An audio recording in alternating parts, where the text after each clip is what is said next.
Pakalu Papito, what's poppin', football fans? One thing needs to be said. Deshaun Watson needs to leave Houston ASAP. What Bill O'Brien did to the Texans was inexcusable, like trading away Hopkins for nothing, leaving them with the high salary cap, and not having any draft picks when they needed to rebuild. First, let's see how they got here. In 2014, the big contract of J.J. Watt, which he's still contracted to this day, was signed, which was a 6-year, $100 million deal, which wasn't the best deal. I mean, he was still playing very well, but he's got so much injuries to deal with. He's only played 3 full seasons after that contract. In the past 2 seasons, he's played 16 games and only had 8 sacks, which isn't the best, but he was coming back from injury. The first rounder they should have had this year was traded to the Dolphins for Laremy Tunsil and Kenny Stills, and that package was terrible. I mean, they traded a first and a second rounder to Miami for those two. I mean, Kenny Stills already looks like he's gonna get traded. It's been forever since the trade rumor started, which is not good. And I know that the mind of Bill O'Brien was probably screwed up when they failed to make the Super Bowl after being up for 2 quarters in the AFC Championship game, but this was inexcusable. The Hopkins trade was terrible. The Hopkins trade was him and a 3rd round pick for David Johnson in a second, which is mental. Bro, if I was the Texans, I would be like, you give me 3 first rounders, 2 second rounders,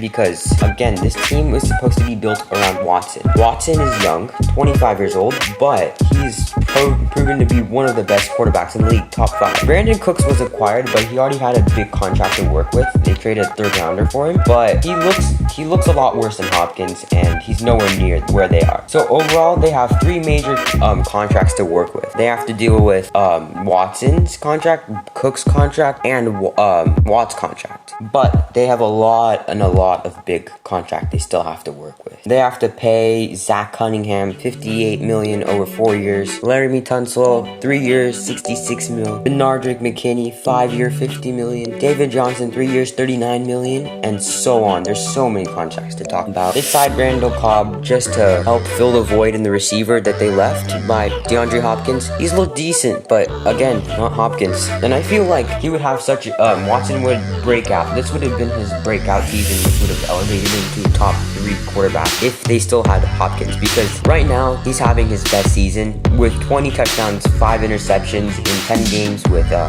108 passer rating, which is really good considering he doesn't have any true number 1 receivers to work with. Right now, they were even thinking about trading Will Fuller. Will Fuller is their best receiver. He's caught a lot of passes. He looks like a very good deep threat. We know about his speed, and they were going to trade him to the Packers, but something happened. But they need Will Fuller. He's young enough that he can still be part of this rebuild that they have. And the coach they got was Romeo Crennel. He is a very good defensive coordinator. That is a guarantee. But the fact of the matter is he doesn't have head coach experience. He's 72 years old, so this can truly backfire. And I hope it works out. I hope the Texans go back to where they were. But I don't know. Deshaun Watson, like I said, is only 25. He still has a lot of time to improve and grow under the right coach. I don't know if Houston's the right place for him. I'm pretty sure he wants to win. After seeing what Houston was able to do, go to the AFC Championship, go up 24-0, it was good. But again, you're playing against Patrick Mahomes. I mean,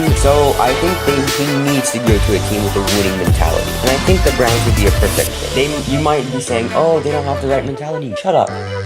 They are good. They're a good team with a painfully average quarterback. Baker Mayfield, ever since having that first season, has fallen off a cliff. That was embarrassing. I mean, there were so many quarterbacks to choose from that would have been right for them, and they picked wrong. I mean, I know he was the Heisman Trophy winner, but still. Lamar Jackson, I was very high on him at that time. Maybe you didn't know about that. Probably didn't know about that. Josh Allen was there, gunslinger, and that was the year they got OBJ in 2018. So I feel like maybe Allen would have been a better fit for that team, and Lamar Jackson would have spread culture there, so I think those two would have been a better choice. But again, they can fleece the Texans again, because as shown, the Texans gonna get fleeced once, they'll get fleeced again. And if they do get one, just think of the state they'll be in. Another team that needs him is the Colts. The Colts are a playoff team, and that's because of the defense. They have some solid receivers, Michael Pittman Jr. and Zach Pascal, but if he goes there, I mean, he probably won't because he's probably a bit loyal to the Texans. He can absolutely take them to the next level and make them go much further. And that is all I have. So thank you for stay until the end of the video, and peace.